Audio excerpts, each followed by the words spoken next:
نقطة النظام. لديك مقالو وأوقع الإيمانات أفريقيا لواتن ساعة إن سواء مستان كبعلي وبرلمان الوكيل مركب موشيكا شكله بيضم عليكم.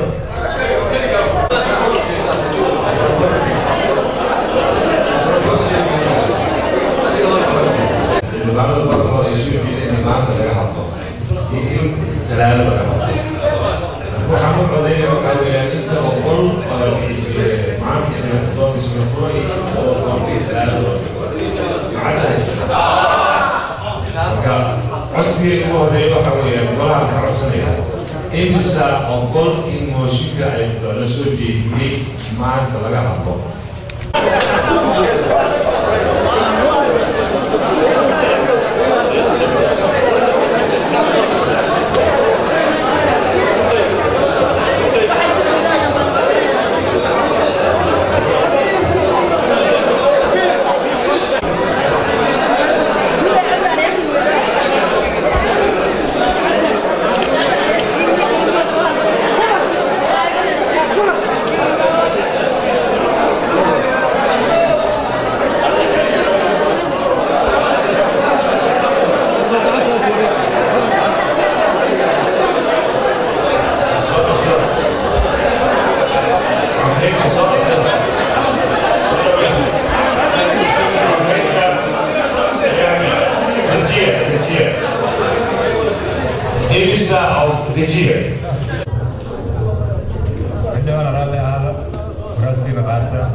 بسم الله الرحمن الرحيم. كدوم يوم ما صنعي سيدو كرجو خبنا في البرلمان فدرالك سوماليا يهوس إسرائيل وحن كدوم في البرلمان هل كانوا يسوون بيننا موشي عن كسر كرفوك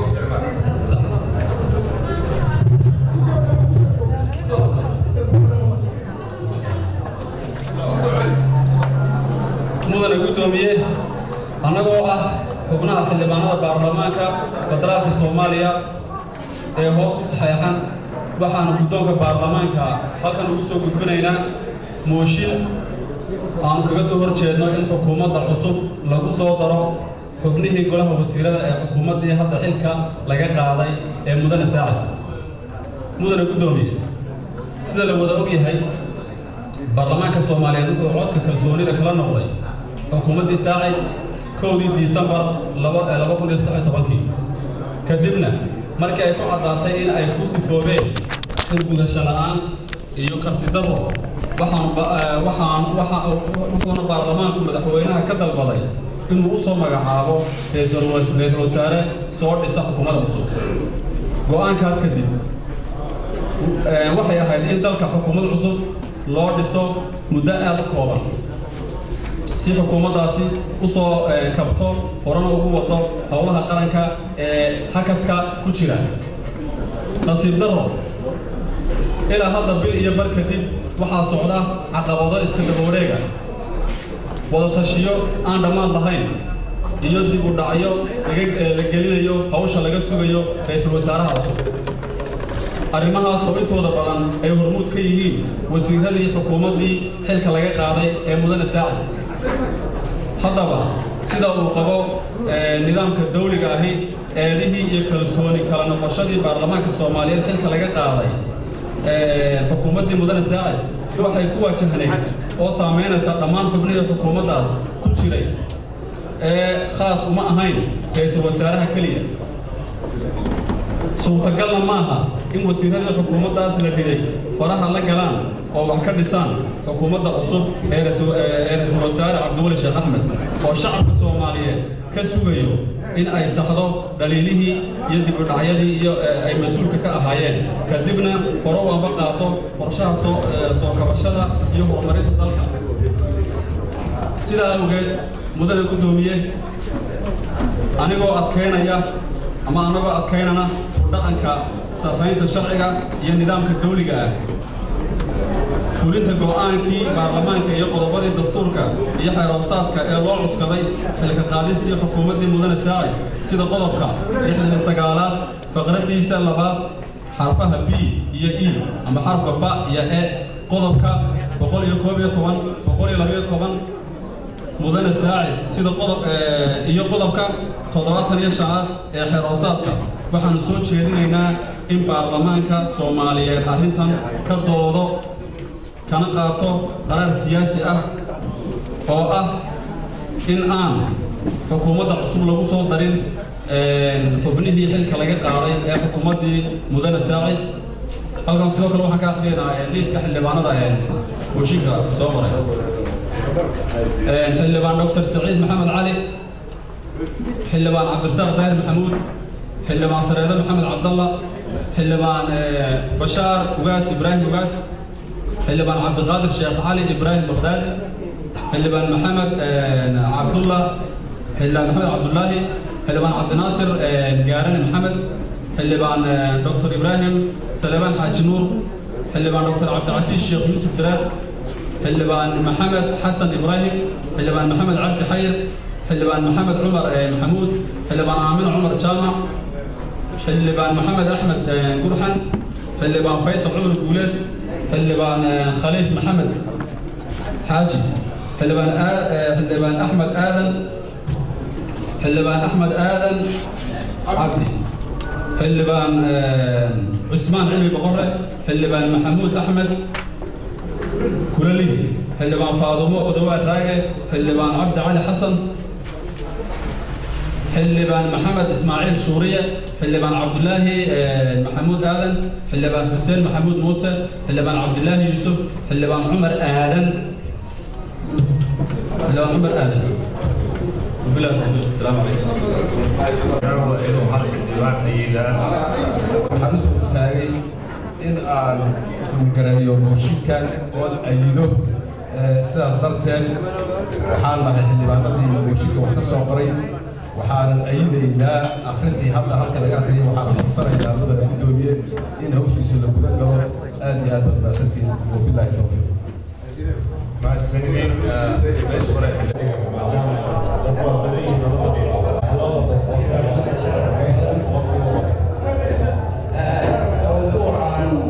موضوع مهم ولكن لقى في يوم المرة هاي waxaan ognahay wasaaradda dawladdii hore ahayd inay ayagu xirteen si qiraal ah inay xilkoodii gudan wadeen markaana wixii baarlamaanka uga jiray inay ayagu u footeeyeen inay xilka laga qaado waxa kaleetana ay ayidsanaayeen marka waxa weeye arrintaani waa mid qiraal ah waxaana ku dhigan cinwaan ahaan mooshinkii kalsoonida lagaga laabtay xukuumaddii hore keli ah waxaa isdifaacayay prime ministerka laakiin xibnaha kale si qiraal ah ayay oggolaayeen in ay xilkoodii gudan waayeen sidaa daraaddeed ma ay ahan ayadoo ay shalay ahayd markii ay qirteen inaanay u khidmayn karinin shacbiga iyo qaranka oo ayan gudan karin xilkoodii inay haddana mar labaad soo laabtaan arrintaasi waa arrin sharci ah waa arrin legal binding maxaa yeelay marba haddii qofku asagu qiraal uu yahay inuu xilkiisii gudan waayey mar walbaba lama dhihi karo waa gudan karnaa oo adaa gudan kara mudane gudoomiye waxaan soo dhawaynayaa waxaan taageerayaa in mooshinkan iyo waxa uu ka kooban yahay sida uu yahay maanta loo fuliyo xibnahaas walaalaheena oo qirtay in ay ku guuldaraysteen xilgudashadoodiina ayaan hadda ku soo laaban xukuumadda ra-iisul wasaaruhu soo dhisaayo waa salaamantii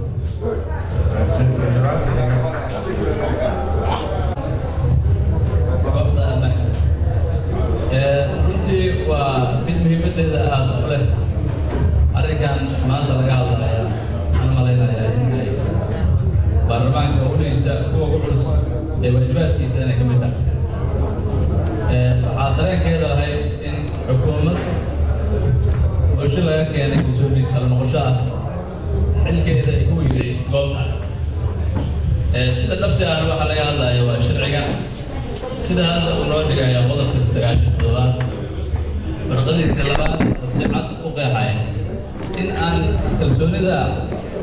xukuumadda wax loo yaqaana ay tahay ee wasaaraha iyo tiim wada jira xogeenadiisa wasiirada wasiiru dowlayaasha wasiir ku-xigeenada waxaa jirta inaan xilli adag oo la soo maray aad ay ayaga laftigooda u taageerayeen arrintan in ay safahmin meesha u dhici doonta laakiin maanta waa biyo dhaceeda waxaan leenahay arrintan waa arrin mudan in aysan noqonin in xukuumaddii aan ridnay ay dib u soo noqoto keliya waxay noqon kartaa markii sharciyada loo eega hadday marka ayada isdifaacdo waxay noqon lahayd in 6 bilood kadib ay noqoto inay soo noqoto wax ka soo noqdaan ama bulshada dib looga keeno marka waxay noqonaysaa in arrintan sida hadda ay u dhacday ninkii meesha waa wanaagsan yahay leeyahay 6 bilood kadib in uu reshaafalka iman doono meel ka soo geli doono aad baan u ayadaynaa in arrintan ayada ah kulliba aad loo qaada waxaana dareemaysaan cilladda keliya oo jirta oo shalay doodeena ay ka furayd oo hadda sharci noo ah loona baahan yahay in aad loo adkeeyo inay tahay in aanan shaksi ka soo noqonin xukuumadda ayada shaksi uusan ka soo noqon shaksi hadduu ka soo noqdana ay noqonin marka si waafiya uu shaqadiisa iyo xilkiisa iyo waajibka uu leeyahay wasaaraha uu guto gacmuhu ku xiran yahay gacmihiisa inaan furno uu free noqdaa loo baahan yahay maanta laga bilaabo cidduu doona uu keeno inaysan noqonin in dad shaksiyaadna lagu qasbo shaksiyaadna la yidhaha taa ayadaa si aysan u dhicin wallaahi waxaad leeyahay waxaa la arkay dareenkeeda intaa 10 sano soo taagnay lama arag in xil laga raadiyay nin baarlamaan uu ku raadiyay wasiiru dowladkiisa ka raadiyay taa ayada waa ayaan daro aad baan kulli kusoo dhaweynaa arrinta ayada waa maasantiin diiwaanka cidda waa xildhibaan farax shuruudaha oo qolaad iyo bareega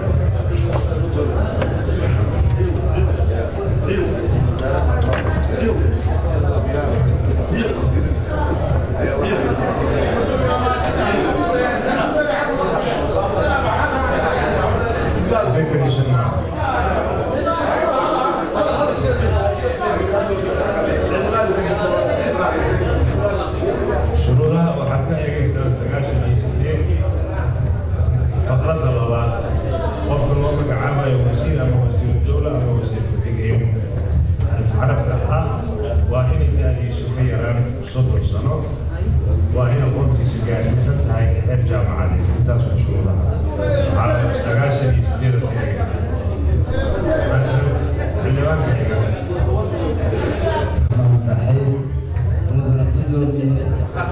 98 شرفت له لما صحافة السلام عليكم ورحمة الله مدن قدومي مركو قوريس أنا وحان قبا موشك كان إلى شن مالمود سو هاي سنو وأنا الله بالله من آخرتي سمع رواية حين وسات كان مكو كها موسيقى لبعضنا ركضي دانيته وحي إن شاء الله والله هاي سنو حين وسات كان مكو ورما من كفر waxaad og tahay mooshinkii ka horreeyey in aan haysan 5 maalmood xataa aanan arag magacyada dadka soo saxiixay waad la ogtihiin buuggii weynaa aad qortay waxa hadda mooshinkan soo diyaariyeen waa xildhibaanadii siday u badan yihiin kalsooni kala noqoshada mooshinka keenay waaye mudane gudoomiye ma jirto meel sharci tilmaamayo dastuurkeena qof muwaadin ah in la yiraahdo xil hadduu soo qabtay xil ma qaban karo la yiraahdo ma jiro sharci kasta oo cusub oo dastuurka lagu soo darayna wuxuu u baahan yahay 3 meelood 2 meel inay taageeraan 180 qof ayaa u baahan yahay in sharcigaas ay keenaan waxaan leeyahay anigu sharci ma aha mooshinka kan ay keeneen ee hidisa abuurka wax sharci ma aha qofku muwaadinka xuquuqdiisana meel ma looga dhaco بروفيسور ساعد حل لو مقعابي كرا شخص كستو وزيرها يا حل لو مقعابي كرا أنا وحنا شرعي إلاليال إن شرعي كحد قدرنا حق معها وحي وقتها إن أي روح هذا كدلنا يبيحلك مركا واحد ديالي زاملون قدرني شرعي قال تبها الله صاحب ده ينهار هذا وح شرعي وبرلمان الصومالية تغيير كرنا كنا والسلام عليكم ورحمة الله حكمات واحد محمد إسحاق فرالة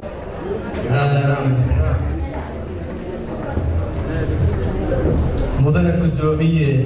أنت لقى هذا يموشن كان هاي كان من برلمان كتير سنة وموشن حقه وحل لقى هذا يعني حقوق الإنسان ما هي حقوق فرد كلية ما أرن سياسة ده لقى هذا waxaa laga hadlayaa ethics iyo competence awood baa laga hadlayaa cid mas'uuliyadda iyo amaanadii loo dhiibtay ama ka soo baxday ama aan ka bixin arrinta meesha taalaana waxaa ka markhaati ah ciddii mooshinkii hore keentay ee xubnaha dowladda ka midka ahaa yaa markhaati ka ah hawshoodii inay ka soo bixi waayeen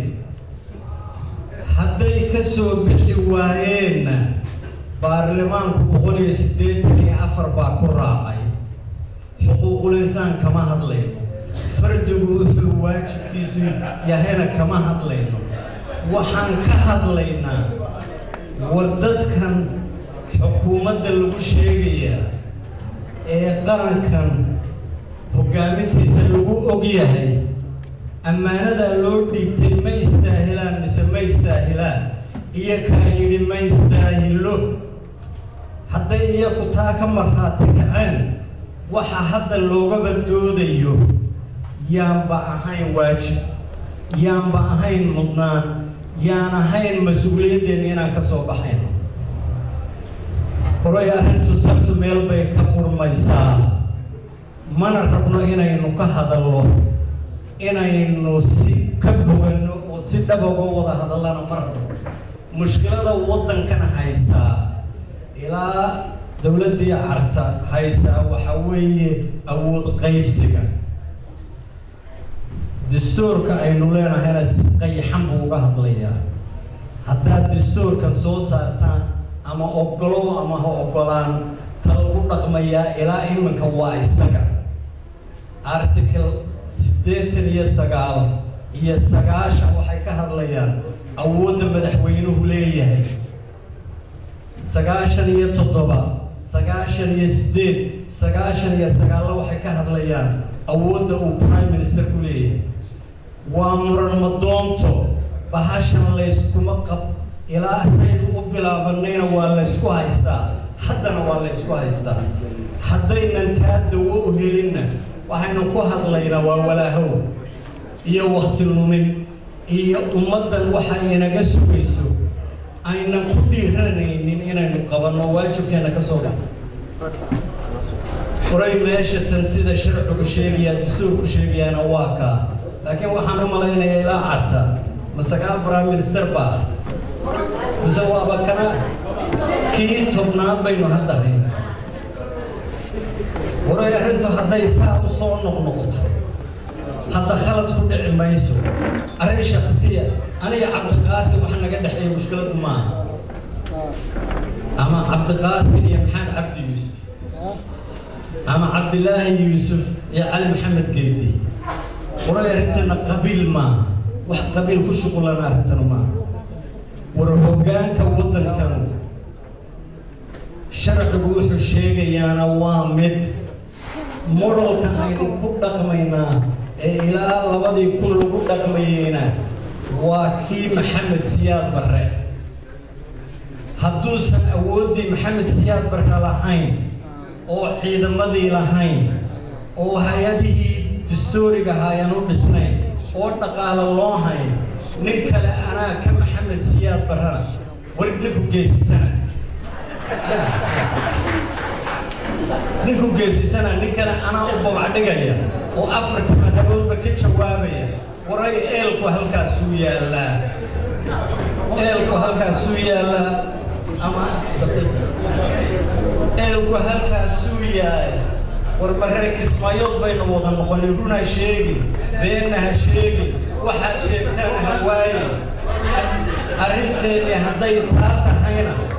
durbaankeenna aan iska tumanno nimankana iyagaa markhaati furay iyagaa garta isku naqay halkan hiil ugama baahna xuquuqul insaankoodana lagama gudbayo lagamana qaadayo meeshay isdhigeen bay yaalliin halkooda ha loo daayo bohosha xargoolaha xargagana ha laga tugo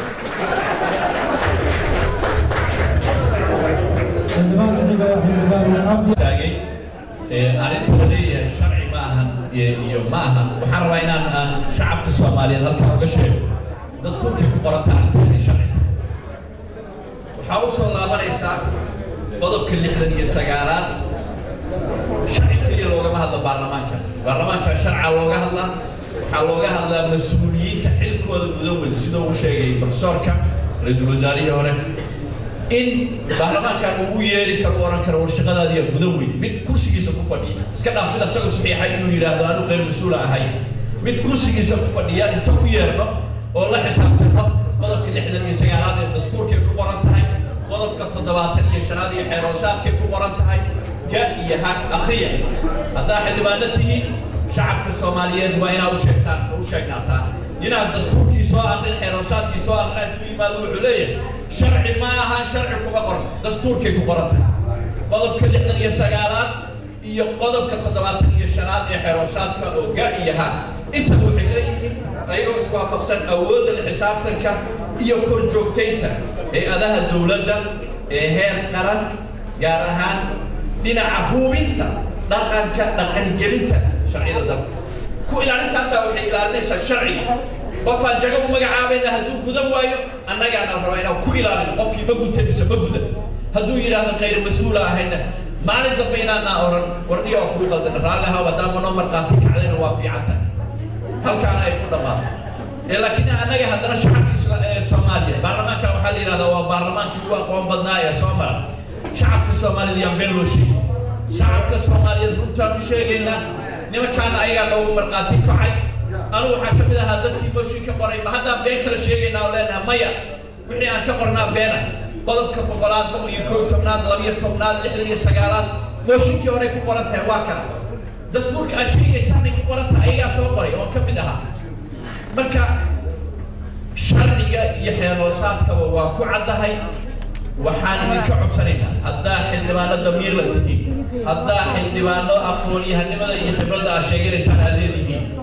mooshinkan in loo codeeyo oo la yidhaahda nimankii ayagoo dastuurkii xeeroosaadka codsanaya qayro mas-uulaan nahay baarlamaanka awoodda iskale qof qayro mas-uul inuusan waxba u dhiibin fariintaana aa u dirna ra-iisul wasaaraha dhilaa sheekhow isku soo ceebaynin ninkii yidhi shalay qayro mas-uula ahay maanta inaa wasiirka soo dhigto wasalaamu calaykum ku daawano si fudud aynu ku marno waxaan u malaynayaa wax aayahayna dhaawac weyn ku beelay doono maxaa yeelay arrinkan hadda laga hadlayo waa arrin xuquuq fardi ah dadba waxay yidhaahdeen xuquuqul insaan ma aha qofku muwaadinka Soomaaliyeed wuxuu leeyahay xuquuq hogaamineed ayuu leeyahay dastuurkeena ku caddahay waa xuquuq siyaasi waa qodob dastuuri ah cidnaba diini kara anigoo ka duulahay arrinka asiga iyo salbiyaadka ka imaan karaya arrinkan wuxuu keenayaa qof walba dowladnimada iyo maamulka dowladeed Soomaaliya khibrad leh an lala dilo taas waxay keenaysaa in muxuu ahaayo hagardaacin ku samaynaysaa taabagelinta iyo horumarinta iyo dib u yeelidda mu'assasaadka dowladda iyo laga hirgeliyo dhammaan gobolladeena dalka Soomaaliya waxay keenaysaa qof walba oo halkan soo istaago Soomaaliya mansab siyaasi halala diro waxay caqabad ku noqonaysaa ay ku abuuraysaa cadaawad iyo dagaalan siyaasi iloolan siyaasiyeed golaha shacabka Soomaaliyeed taas waxay dhaawacaysaa aayaha ummadda Soomaaliyeed iyo bulshada caalamka waxyaalaha ay ka higsanayso inay meesha waxay keenaysaa qaalahaad waa raalaanaysaa aynu dhowr mudan yahay xibnaha sharafta leh waynu saqaamay xildhibaan waqtigaagi waa dhaaftay waa kuu sii daayey mustaqiiqan kuu daayey 45 sekond baan kuu daayey fadlan xildhibaanka xiga waa محمد إسماعيل سوري محمد إسماعيل سوري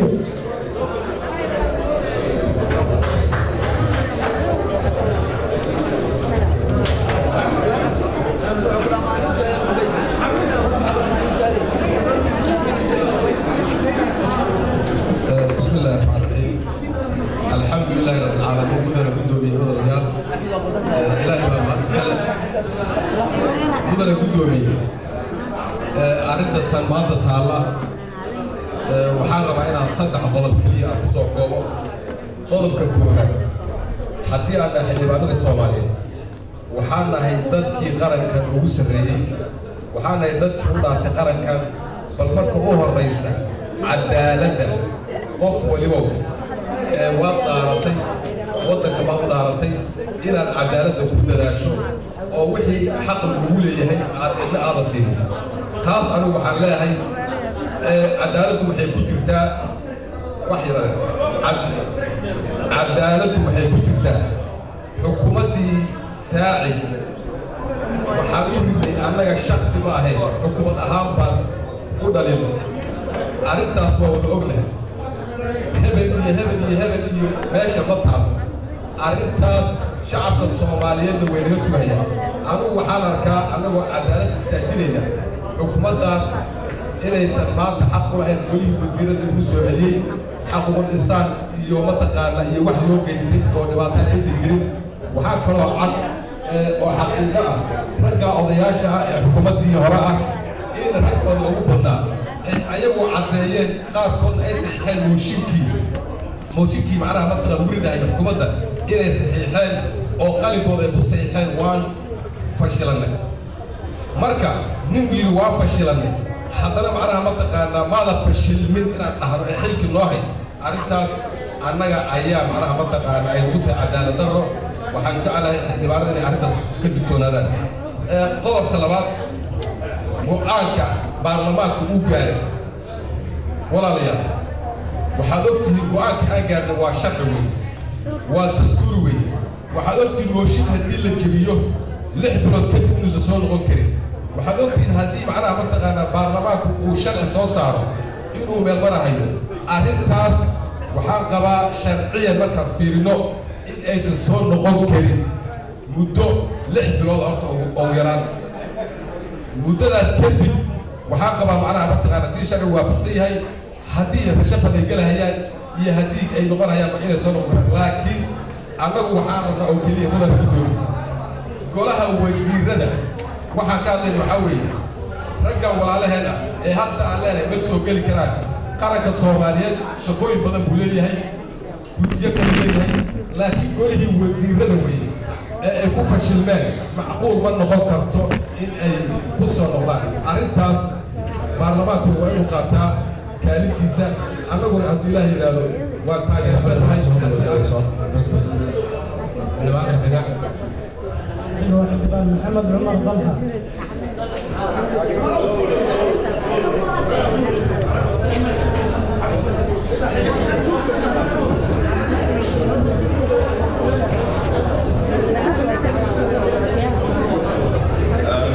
بسم الله الرحمن الرحيم مدن قدومي مدن عيال waxaan horta ku maqli jiray waayaa adduunyada taariikhda kala weyn waxaa laga wareystaa ruuxii waaya arag waxaan malaynayaa xukuumaddii saacid korkeedaridii maba laga ducaysanin bacdigeed ilaahayna ma fidnayn ma garta waxaan u faraxsannahay mudana guddoomiye inaad xildhibaanada muddo soo shaqeeyey ee weliba xil wasiir soo qabtay inaad ka mid tahay baarlamaanka soomaaliyeed waxaa dhibtay madaxweynihii ra-iisul wasaare markay is qabtaan haddii madaxweyne uu rabo ra-iisul wasaare inuu meesha ka saaro mar inuu tabo fara badan u isticmaali jiray uu dhihi jiray wasiirada iscasila haddii uu baarlamaanka marin waayo wasiiradii baa waxaa laga bixi waayo waan ognahay baydhabo markaan joognay inay ayaga iscasilayaan ayagoo wasiir ah marka baarlamaanka soomaaliyeed xilligaasi joogay wuxuu u gartay wasiir iscasilay inuusan dib dambe usoo noqonin arrintaasi waxay dejisay inay xukuumaddu ay u shaqayso wasiiradan ay ka baqaan ra-iisul wasaaraha maadaama isaga keenay laakiin wasiir ninkii isaga soo magacaabay iskala weyn inuu dhagaysto isagoo meel kale maaragtay isaga maaragtay ugu xiran tahay dunida marka taasi sayidul acmaalkii ee maaragtay shaqadii ee markaa xukuumadda baarlamaanka ayaa saxay ee ay noqotay mar dambe waxaa la waayey wasiir intuu soo istaagay uu anaa iscasilay ayaamihii dambe baarlamaanka ayaa haddana waxaa la sameeyey in isaga oo la xodxoto oo barogaraamkaas oo kale haddana inuu yimaado laakiin baarlamaanka in meel laga soo galay la waayey haddana guddoonka xaggeedana laga soo galay oo xukuumaddii cumar cabdirashiid iyadana wasiiradii oo ayagoo ku jiro ayaa laftirkooda mooshin wax ay ka keeneen anigaa ka mid ahaa xukuumaddaas wasiirka arrimaha bulshadaan ahaa xoogaa yar ballanqaad odayaasha mid ka mid aan haysanay in la soo celinayo laakiin waxaa kaba hela isku daray guddoomiyaha baarlamaanka oo xilligaas keliya iyo guddoonkiisa ayadoo baarlamaanka xataa la keenin nin naga soo noqdo waa la waayay soo maha waxa waaye baarlamaankiina soo dhex galnay ninkii aan xildhibaan aan ahayn waa iska socday horta waxaan waa sheeko soo noqotay mudana guddoomiye oo taariikh ah oo u baahan baarlamaanka inuu xakameeyo arrintan waxaa dhabdiyey oo halleeyey anigu waxaan ku jiray inaan la taaban xukuumaddii saaxiibadii u codeeyey nin baa dhinacayga wuxuu leeyahay aniga waa fashilnay gacantaydu taag aniga ma fashilmina joog wasiira tahay joog haddaa iska hadlaynina maya aniga hallay gamo adaa isgamay saaxiibo maanta laguma gamine adaa shalay isgamimay magartay wasiirka annaga ee saxiixay ee isaga maaragtay yiri mooshinkiisa aniga xukuumaddaydu waa fashilantay wasiir asiga adaarka isduuco gacantaada isku dilay laakiin haddii meel loo firfirin karo wasiirada aanan saxiixin ee aanan dambiga wax ku lahayn kuwaas inay xildhibaanada sharafta leh sabigiisa hore cabdiweli qofka uma soo darin qof ku jira xukuumaddii farmaajada la soo celin tani way ka sii xag jirtaa iyaga ayaa qirtay inay fashilmeen iyaga ayaa yidhi ma qaban karna xilkaas ceeb bay ku tahay baarlamaanka soomaaliyeed mujtamaca Soomaaliyeed ay hogaaminayaan sumcad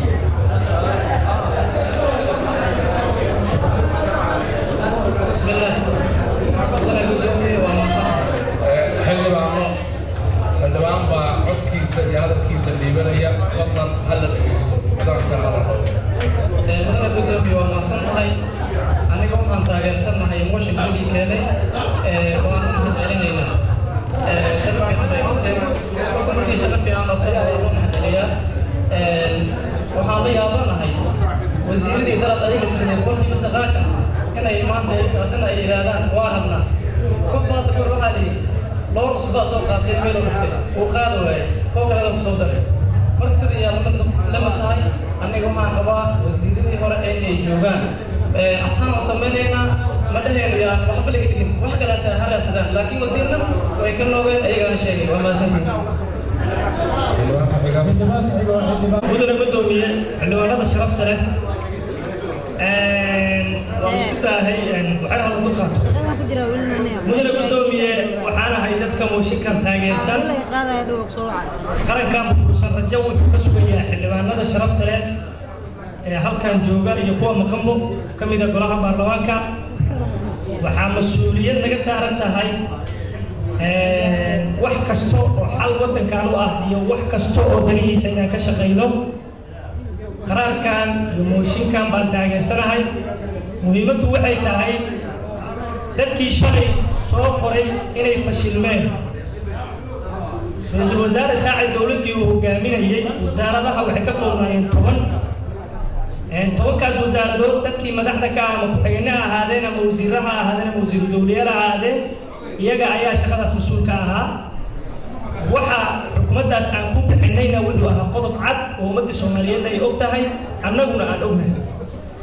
dadka iyaga ahna dib looma soo celin karo ma aha in xaquuqdoodii shakhsiyadeed lagu tumanayo ama shakhsi loo weerarayo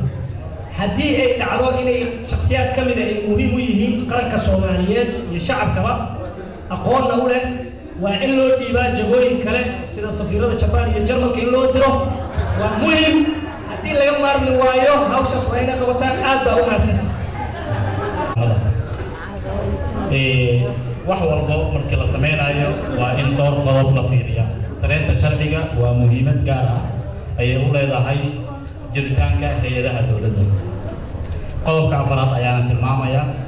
sareynta sharciga qodobka 10aad karaamada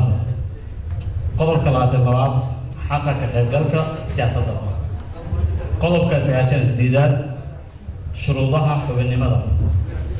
sharci markii waxyaabaha qaarkood baarlamaanka siisa markuu ka hadlaayo waa in qaab sharciga ugu hadlaa laakiin inay noqoto arrinta anaa rabo barnaamijkan anaa wato in lagu shaqeeyo maaha midda kale markaad samaynaysid barnaamij aad soo bandhigaysid baarlamaanka aad soo bandhigaysid waa inuu ku tacalluqaa ama ay ahaataa ay cuskataa qodob dastuuri ah xukuumadda ra-iisul wasaaraha xaq wuxuu leeyahay inuu xusho muwaadin kasta oo Soomaaliyeed xaqaasna kama qaadi kartid adiga constitution-kaas siiyey constitution-ka wax ka weyna ma laha marka rabitaanka yuusan ka tanbadinin ileen dadka meesha fadhiya waa siyaasiyiin waa xildhibaano waa mas-uuliyiin qof kasta oo loo arko maanta saacid haddii loo arko inuu wasiir noqdo waa loo magacaabi karaa xaq uu leeyahay cid ka qaadi karta abeeraaseen marka wax kale aan ka hadlaynaa aniga marka waxaan ka hadlaynaa aan ugu hadalno si niyad ah waxa aan samaynayno aan xuskino shuruucda dalka u degsan laakiin xuquuqda qofka muwaadinka ah xaq uma lihid inaad tirahdid hebel wasiir ma naqan karo hebel kan ma naqan karo berito adigee kugu imaanay waana lis ogyahay jiritaankaagii sharciyan ee kursiga aad ku fadhiisid ee barlamentariga ah waajibaa ku saaran inay see tahay aad u gudubtid mudane gudoomiyey mooshinkan sidiisaba khayru sharciga sidiisaba waa khayru sharciga sharcigana بسم الله الرحمن الرحيم مدن gudoomiye mudanayaa waxaan la qabaa dadkii ugu horeeyay fikirkayga anigu mooshinkan ma waafaqsan waxaan u waafaqsanayna inuusan cuskanayn qodob dastuuriya ama xiroosaadka baarlamaanka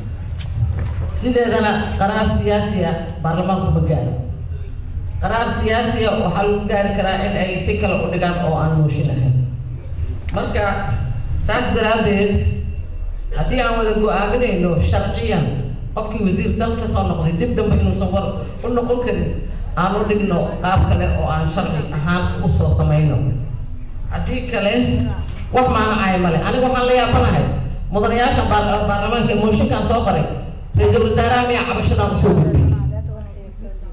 annaga ra-iisul wasaarahan u idmanay in uu soo sameeyo xukuumad iyo barnaamijkeedana baarlamaanka keeno walwalkan iyo faragelintan ay sheegayaan isagay meelka dhac ku tahay haddii ra-iisul wasaarahu ka cawday in faragelin wasiiradii hore ku hayaan ha ku soo caddeeyaan mooshinka haddaysan ahayn ra-iisul wasaaraha laftirkiisa ayaa waxaa laga rabaa caddayn ah inuu cabashadan isaga ka timid hadday cabashadan isaga ka imaanin walwalka noocaani ah hadalkaygaan dhamaysto walwalka noocaani mudanayaasha inay qaataan waxaan u haystaa inay ahayd wax qalada saas daraaddeed hadday rabaan xukuumaddii barnaamijkeeda la soo wadaa ama ay barnaamij aan u diidan yihiin ama ay shaksiyaad u diidan yihiin beriyaa cod leeyihiin beriyaa loo keenayaa kulligeed baa diideen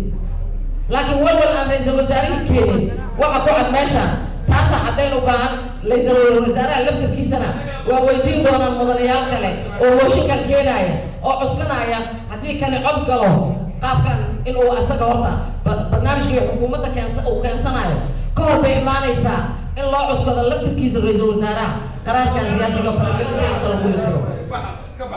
saas daraaddeed mooshinkan ma waafaqsanin mana qabo inuu cod galo waayo sharciga dalka ma waafaqsana dastuurka ayaa mooshinkaa sharciyeynaya xeer hoosaadka qodobkiisa 75 gar iyo ha qofaan dastuur iyo xeer hoosaad soo akrin inuu inta ku aflagaadee xildhibaanada ma ogole tan kale oo ra-iisul wasaaraha soo dirsaday annagu ma aanaan oran xildhibaanada naga soo horjeeda wasiiraha soo dirsaday ma aanaan oran yaan la aflagaadaynin madaxda qaranka mudanayaasha sharaftana waa mahadsan marka koowaad waxaan codsanayaa xildhibaanada sharaftana ka codsanayaa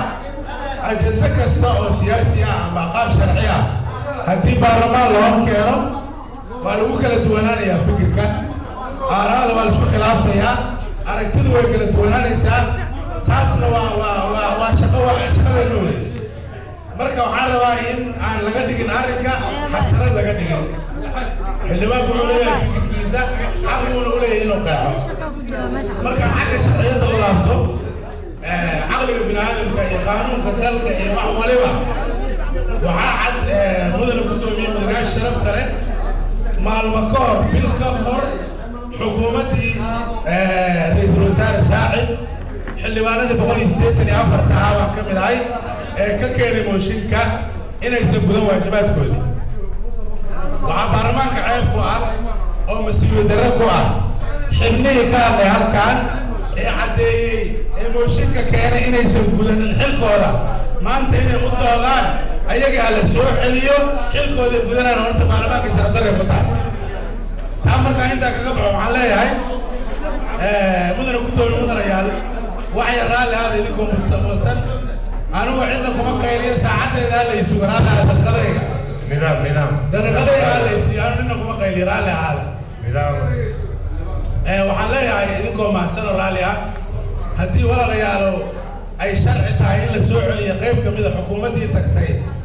aan kulligeen istaaqfurula dhaana ilaahay u laabanno ra-iisul wasaarihii iyo xukuumaddiisina la soo wada celiyo haddii arrinku yahay miskiin ama iska la fuulo leh miskiin ama iska la fuulo leh hadday tahay oo kuwa cidna aan haysan la eriyayo kuwana la soo celinaya ay tahayna baarlamaankaa laga rabaa inuu difaaca taas haddii ay wada fashilmeen ra-iisul wasaaraha iyo xukuumaddiisana sidaan shalay uga qornay mooshinka way mana soo noqon karaan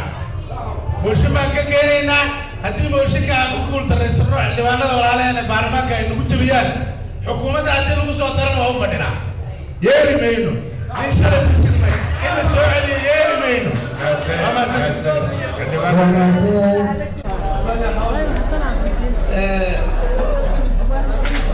aniga dadka aan u arkayn baan ka mid ahay inuu mooshinkan sharci yahay waxaana qosanayaa ninka markuu hadlaya lagu foorinaya qalad waay arrintaas hala dhaafo teeda kale mooshinkan sharci ma aha markii wasiirada habeenkii lasoo dhafray madaxweynaha iyo ra-iisul wasaaraha iyo gudoomiyaha baarlamaanka agtooda lagu soo dhafray oo buug liska waayay in buugna lagu furmaa dadkii wasiirada soo waayay baa keenay mooshinkan waxaan idin leeyahay ninka muwaadin waay hadduu qalad baa jiro xukuumadda qaladaa ka jira hooshi ma socoto uu yidhi tuug noqday ma markuu qariya ayuu caamil noqonaya aniga waxaan qabaa wasiiradii hore in la abaalmariyo wasiir ku-geenada in wasiirro laga dhigo wasiiradii horena kulligood ra-iisul wasaarayaal laga dhigo waayo sababta qaladkooday soo sheegeen maxaa qaladkiina soo sheegteen oo dalku u dumin weeyeen oo aad u qarisan baa lagu haysta dadka hadda mooshinka soo qorayna raalli ha iga ahaadaane markii hore maxaad u keeni weyday markii buugkiisa soo weydan maxaad noo buujinaysaa godoomiye arrintan hadda joojiyo sharciga leebarka ma waafaqsan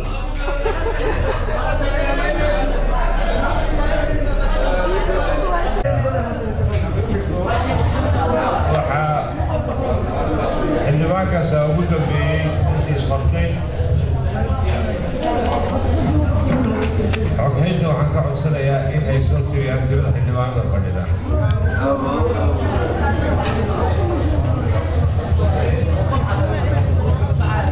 xoghaynta